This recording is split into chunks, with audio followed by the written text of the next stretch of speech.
Gathered friends, welcome to Bionicle Fanon Reviews, the show where I build, review, and showcase every single one of the fan-created, canonized Bionicle models over the entirety of Bionicle Generation 1's 10-year run. In 2005, the LEGO Group officially hosted Dark Hunter and Rahi canon contests, showcasing fan mocks in official media like books. Even moving onwards all the way up to 2010, fan websites like BZ Power continued to host canon contests, enriching the world of Bionicle with new depictions, artwork, and builds. And even now, there's been a renaissance of canon contests. Thanks to TTV and sponsored by Greg Farshty, the original scribe of Bionicle, we have modern canonization contests depicting characters that we never thought would see the light of day and are still ongoing right now. Now, throughout the show, it is my own goal to own, build, review, and showcase every single fan-created canonized model created for Bionicle, and share these reviews with all of you. And while we mostly stick to canon models, there are a few rare exceptions which shine through. Fan mocks depicting their versions of Bionicle characters, canon or otherwise, that are so exemplary that they deserve a review of their own. For every Bionicle Fanon review, I rank the builds by 4 key points. Number 1 is posability. Can the model get in good poses? Can it support its own weight? And can it hold the weight of its own weapons, or is it just falling over? Number 2 is building techniques. Is the model just regurgitating stuff from existing LEGO sets, or is it trying something new and doing that well as using unique parts usages? Number 3 is overall aesthetics. How good does the model look completely agnostic of storyline relevance, and is it generally aesthetically appealing? And finally, number 4 is believability in universe, which means that does the storyline given to the model by the Bionicle story team make sense given how the model is built, and does the model scale well next to some representative samples from the Bionicle universe? And with that, let's consider these 4 points and more as we jump into a brief story and lore explanation of today's featured build. So today's featured model for Bionicle Fanon Reviews is a canon Dark Hunter named Airwatcher. So Airwatcher's backstory is that he's a pretty dim-witted Dark Hunter, he has very limited intelligence, and he was actually discovered when a couple of Dark Hunters arrived on his homeland. He immediately attacked them, killed one of them, but one of them brought him back and convinced him to be a Dark Hunter. Because of his lack of intelligence, Airwatcher is not actually sent on missions. He's really just left to patrol the shores of the Dark Hunter fortress on Odina, because the only 2 beings he will not attack are the Shadowed One and Centrax. So anyone else is fair game, so they basically just use him as a guard dog to patrol their headquarters. When Liwa attacked the Dark Hunter fortress, Airwatcher actually put up a pretty good fight against him, so that was kind of his story relevance. Other than that though, there's not really much to say about Airwatcher in general. He's just kind of their dim-witted guard dog who guards all of the Dark Hunter fortresses and their belongings. And so without further ado, let's jump right into the review of Airwatcher. Alright, so here we have the Dark Hunter Airwatcher. Again, this is one of the canon models which was made for the 2005 Dark Hunter contest, and let's just jump right into posability. And there's actually a surprisingly high amount of different joints on Airwatcher that I honestly wasn't really expecting. And this is for the better and for the worse. So let's just take a look at the legs here. Starting off, first of all, you can see that his legs basically are kind of triple or even quadruple jointed. He's got one joint here, one joint here, one here, and one for the feet. This kind of extra add-on Borak ribcage here does absolutely nothing. All it does is really kind of hamper the posability of this figure, and stuff is already falling off. Oh boy, this is a pretty rough one, but we've got random bits and pieces of Borak limbs that are kind of sticking out at weird angles. I can't help but wonder if maybe it was originally supposed to be set up some other way and maybe it got damaged in the mail, and when LEGO rebuilt it, it got damaged, because there's a lot of just funky things about this model that do not make sense to me. But in any case, you can pose the feet generally well. He doesn't have any posability problems. And in terms of stability, yeah, this is not one of the stable models, and it's probably one of the worst in terms of stability. It is incredibly difficult to get this in any sort of standing pose unless you're actually resting one of the weapon pieces on the ground, and even then, sometimes the staff does more harm than good because it's not actually connected to his hand. If we kind of jump ahead to the hand here, you'll notice that the staff is just loose. So a lot of issues in terms of posability. Let's see if we can have him to grip this thing again. Oh man, okay, so you kind of have to get him in a standing up pose. There isn't really a nice and easy way that the legs actually splay either. It's very difficult to actually figure out, okay, where exactly are the legs even supposed to go? Is this supposed to be some sort of a digitigrade leg type build where he's got legs on the back and the front bending backwards? Or is this just supposed to be his normal legs? And if so, why are they like this? So it's basically impossible to get this to stand up. You're gonna get a lot more luck if you just sit him down, have him put his feet up and rest, just have him kind of sit there in a timeout, because this is incredibly difficult to pose and incredibly hard to make him stand up. It's not the first Dark Hunter who's had this issue. Many of them have had this issue because, again, these models were built by children, and as such, they did not actually put any thought into making sure they could actually stand up. So this is always a bit of a frustrating thing, and that's also kind of why we've been shifting Bionicle Fanon reviews to include a mock review portion as well, because at least you don't have these problems with people's mocks for the most part. But anyways, getting back to the posability, you can, let's see, try to stand him up here, and his legs are just really buckling because, again, these Borak rib cages are mounted on non-friction joints, so they're not doing anything. Even if they were mounted on friction joints, they wouldn't be doing anything anyway. The feet are very awkward in their placement. It's using these smaller Metronui Matoran foot alongside a Technic axle and a hook that extends past the lower point of this foot. So it's already very uneven on its feet, and it does not help that the wings are also very cumbersome. They have a lot of weight to them on the back and front, as well as the hands. The hands have the old axon technique of having actual jointed fingers, which does look actually kind of cool, I will say, but they do not help in terms of the posability. They're just so heavy and flop around. But I think you get the idea. I'm going to try to get this in a standing pose, but honestly, I'm probably going to have to just continue this review by holding him up because it took me like 10 minutes to get him in a standing pose for the initial shot anyway, so let's just move on. So moving on to the arms, he again has multiple different random joints for the arms here. You've got 1, 2, 3, 4 different joints, and his hand is also fully articulated, which I think in a better mock would have actually looked kind of interesting, having every single finger be able to be moved around. He can really bend his fingers up and down like this. A lot of joints go into making this. You can see each hand takes up just so many joints, but it does have a fairly satisfying final result of a hand that can really grasp its enemies. You can see this guy just ripping the Kanohi off of someone or something like that, so it definitely does get the point across, although the hands are of course very oversized compared to the build. It's almost like one of the Makuta shadow hands by just how large this handpiece is, and of course these joints are just kind of mounted on different Borak limbs, so it's very easy to have them flop around. You won't have that big of a problem with this hand, but on this one, which is holding the weapon, yeah, good luck trying to get that to stay up. That just will not stay up. You really cannot get him to wield his weapon in any sort of way. The joints will just flop around, and it's just really hard to deal with. So that is that. Moving on, we actually have some strange things included on the torso that actually restrict articulation somewhat. There is an inexplicable disc launcher mounted on only this side, and that actually does restrict the movement a little bit, causes the arm to sometimes fall off if you're trying to mess with it. I have no idea what that disc launcher is doing there. I don't know why it's there. I don't know why it's only on one side, but it's there. You kind of have to deal with it, and that really does mess with the way the arm is moving. Similarly, there is a staff of light or claw piece that's just kind of stuck onto one of the arms. The other one doesn't have it, even though it has an open pin, which is why I suspect that there's some tomfoolery going on with LEGO reconstructing this from the shipment, but he's got one of them here, so I don't know necessarily what this is for, but that also does hamper posability somewhat. And then, of course, we can move on from the arms. If we can just at least get him to some sort of a standing pose, I'll hold him up. To the head here, the head is all right. You can actually move the teeth individually, which I think is a pretty interesting thing you can do with it. Kind of a fun thing to be able to move the teeth. You can also reposition the eyes a little bit, so you can have him get all sorts of different expressions. Sure, some of them are a lot goofier than others, but this just does give him some personality. I do appreciate the ability to articulate certain parts of his face to make him really look like some sort of a chittering bird or whatnot. And he does have just a standard elongated neck, which can work like this.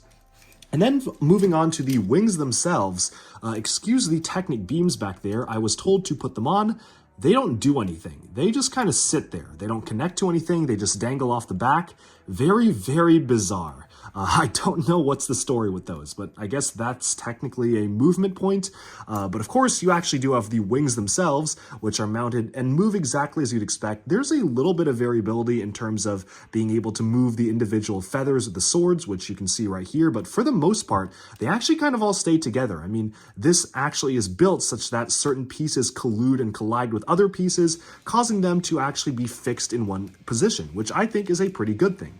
Of course, there is one hook right here that just swings idly back and forth. I guess that does add to the realism of the feathers of having this flapping bird-like creature, but that is something you do have to expect when building this. It does tend to flap unless you lock it in place with the upper claw. But that about sums up the articulation and posability for this model. Yeah, this is not a very good one. It has a lot of different points to pose it, but it's really not a fun time and probably one of the worst in terms of being able to stand up. It's just so difficult to get this in a standing pose. I'm using both my hands here, but the joints just keep buckling. It's so hard. Ah, there you go. So he's kind of leaning on his staff. This hand is resting on his elbow here on the knee, and he barely is standing up. But then if you actually want him to get into a good pose, well, that's a whole different thing entirely. So this is very, very difficult to pose, as you can see. But with that, we can then move on to building techniques. And to its credit, this doesn't really recycle anything from the existing Bionicle sets. Unlike some of the other canon Dark Hunters, which just take existing sets and kind of move stuff around and call them a new mock, this one actually is trying something completely new. And again, this is for better or for worse. I have no idea what's going on with the legs here. I don't know why the Borak gear pieces are here. The rib cages are doing nothing other than maybe adding a little bit of bulk, but they do work very awkwardly. And of course, this just has some inexplicable gears mounted on the front of his legs here. Also, no idea what those are about. The torso construction is very simple, but of course is something that is unique to this build. It's just stacking two different Mata torsos, so a black torso and a white torso on top of each other, and combining them with the use of Borak rib cages. So that is certainly a unique torso design, and honestly, this does kind of get the point across. It does feel like this torso has some bulk to it, although if you do really look at it, it is very rectangular. It's almost just like a square, so obviously not the most refined of building techniques here. And then, of course, the arms themselves have a very strange combination of Borak limbs that I guess kind of work as elongated arms, and honestly, the coolest looking thing about this mock are the wings. I actually do like the building techniques to some extent. It's a good combination of different pieces that actually work well in conjunction with each other. Again, I was kind of impressed actually by how well and cleanly these stay together. I was expecting them to be flopping all over the place, but usually they tend to kind of stay together as one unit. So I'm actually pretty happy with the wings, and they would have worked as really great wings to a much better mock and not something like this. But then moving on from the building techniques, we can now talk about the overall aesthetics. And man, is this a rough one. So aesthetics is something that is so bizarre to me because it's a little hard to tell by the lighting here, but he's got one dark blue beam for no reason. It's just kind of stuck on there. Random disc launcher on the side. I don't know what this is about. It's just messing with the arms. It's all sorts of crazy different colors that honestly I think could have worked together well in a better mock, but in this one just feels very jumbled. You've got silver, light gray, dark gray, black, white, tan, trans neon green, and dark blue. So I don't know what that's all about. It's not the most egregious color scheme, but it also just feels a little bit cluttered and disorganized. The only thing that I can say nicely about the aesthetics I think did kind of work out is maybe intentionally or unintentionally the color blocking or quote unquote color blocking of the torso here actually does kind of look like it starts off in this darker black color and slowly fades upwards to the white. Maybe that's if you look at it from far away and squint, but I can kind of appreciate how the white starts to blend into the black here. Just an interesting detail to have for this character, but everything else I feel the tan could have easily been swapped out for a different color. The dark gray probably could have been swapped out and kept one of the grays similar. And all in all, it's just a very odd looking color scheme with the thing that stands out the most being the tan pieces here and the random dark blue piece there. But with that, we can probably now take a step back and take a look at how Airwatcher compares against some representative samples from the Bionicle universe, if we can get him to stand up long enough. So the actual official Bionicle set that Airwatcher reminded me the most of was Nivok, who's also some sort of a humanoid-like bird creature. So I've placed Nivok here, the official set, next to him. They actually scale pretty well together. And I've also placed a standard Toa Metru or Toa Inika size build, in this case being Toa Likan next to him. And yes, he is using Likan as a walking stick in the moment. That's because he really can't stand up, and he's also cheating because his wing is resting against the side of my display box here. So I am doing a lot of tricks to make this guy stand up, but here he is. I'm going to try not to move him around too much. And honestly, Nivok was never one of my favorite Bionicle sets, but whoo boy, is Airwatcher making Nivok look really, really good. Because at least this one has a cohesive color scheme. I can clearly see what it's supposed to be. Despite there being a lot of gappiness and inaccuracies in it, it just looks a lot better and cleaner than Airwatcher over here, who's just a little goofy looking. But in terms of the comparisons themselves, I think this actually does a fairly okay job of sticking within the Bionicle universe. The wings in particular are again using some of the Vaki Kirok pieces here, which are the exact, oh no, please don't fall over, the exact wing pieces that Nivok uses as well, so there definitely is some visual consistency with both of them being two bird-like creatures. I think again the wings are probably the best parts about this mock, and even the head does kind of feel like it's similar to a bird-like character, right down to Nivok having these three kind of clawed teeth on the front. Airwatcher also has these three clawed teeth and one at the bottom. So there are pretty good design similarities. You can kind of see that, yeah, believability, these could be from the same universe. And sure, it is a little bit strange to have the tan arms and very gangly and long legs. Maybe I can kind of excuse that because sometimes proportions in Bionicle are a little wacky. Although I think that it's kind of very strange to me how large of hands he has, especially in comparison to the rest of the build, and for it to be a more stealthy and large bird-like creature, feels odd to have these gigantic hands just coming out of this chicken over here. I mean, I just would have expected him to have either much smaller hands or have the wings be his hands, not just have these massive axon-sized hands coming out of this relatively smaller, skinnier, and shrimpier body. But with that, we can set aside these samples for now.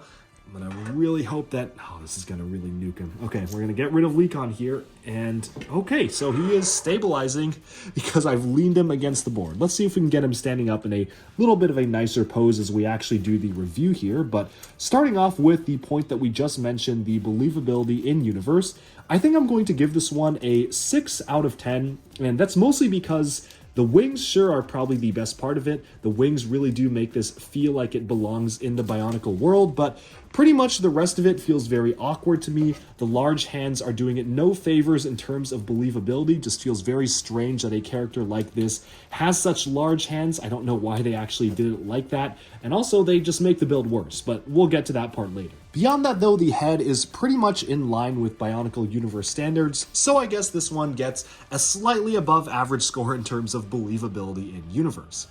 In terms of general aesthetics, that will be when the score goes a little bit lower. Again, I do like the look of the wings, and I like the idea of a winged Dark Hunter. Even some ideas like the hands could have worked on a different build. Some parts of the color scheme blocking do sort of work, but there's a lot of just random stuff thrown in here. The dark blue, the tan, very awkward looking legs. I don't know what I'm supposed to be looking at with this gear here. And all of that contributes to a negative experience where aesthetics are concerned. So I'm going to give this one a 5 out of 10, and do keep in mind this is kind of in comparison to the other Dark Hunters. Many of the other Dark Hunters are, believe it or not, worse than this. So I'd say it's pretty average. I mean, they're all pretty bad, but this one is just kind of mediocre. It's not truly awful, but it's definitely not good either, so that's why I'm giving it a 5 out of 10 compared to the rest of the Dark Hunters, who, by and large, there are some gems in there. There are some really good ones, but there's a lot of garbage like this. And then moving on, we can actually talk about the building techniques. So building techniques is very odd to me because there were some good techniques used in the wings. I do kind of like the way that certain pieces were used for the torso, but by and large, they're just really awkward and very bad, and really just contribute to a general negative experience building this model. As such, I'm just going to come right out and say Building Techniques is getting a 4 out of 10. It is bizarre to me the way the legs are built. There's absolutely no reinforcement for them. I don't know what these Technic beams are sticking out of the back for. That again could be an error by LEGO, but again, we don't actually have any images of these outside of the main image we got from LEGO, so that is what I am judging it by, but there are the Technic beams in the back that are very strange. The legs are so wobbly and do not help with the building techniques whatsoever, and the choices of colors for the arms is again very odd in terms of just making it feel like a cohesive build, as well as actually the choices for the sides of the torsos. I don't know why there's a Matoran disc launcher slapped onto the side there, and I also don't know why there's a dark blue Technic beam on the side either. So just overall very strange choices. And then we get to posability. So posability for this model. Yeah, this is going to get a 2 out of 10. It is nearly impossible to make this guy stand up. I'm really struggling here. These are some of the mocks that make me not want to review the Canon Bionicle models anymore, just because of I spent a good amount of money, a good amount of time actually trying to put all these together, and then I get something that can't even stand up. I cannot put this on display easily. It's just a really awkward thing. The only reason I would recommend owning or building this is if you actually want to own all of the Dark Hunters. Now that being said, if someone actually wants to try their hand at revamping this, I would love to see it because I do think there's a lot of potential in some sort of a winged Dark Hunter with spikes and saw blades and different swords for wings and a more bird-like Rahi appearance, as well as wielding a staff with some large hands. You could probably get a pretty good mock out of that concept. This just ain't it, Chief. Alright, and with that, we have summed up this review of the Dark Hunter Airwatcher. One of the worst Dark Hunters, but that's not really saying too much because a lot of them are fairly mediocre. But this one definitely just has a lot of problems standing. There's nothing that really pulls me into it in terms of the aesthetics that can excuse some of the toppling over. It's not really large like some of the other ones where maybe I can understand it if they're so large they have stability issues. This is just kind of an awkward build in general. But with that, we have summed up this review. Thank you all so much for tuning into Duck Bricks, and stay tuned for a brand new Bionicle Fanon review coming every single Monday, where I'll be reviewing both canon models as well as fan-created mocks that are non-canon, which is a very recent addition to the show. Thank you for tuning in. I'll talk to you again very soon. Subscribe for even more LEGO news, reviews, discussion, and analyses coming your way soon, and bye-bye for now.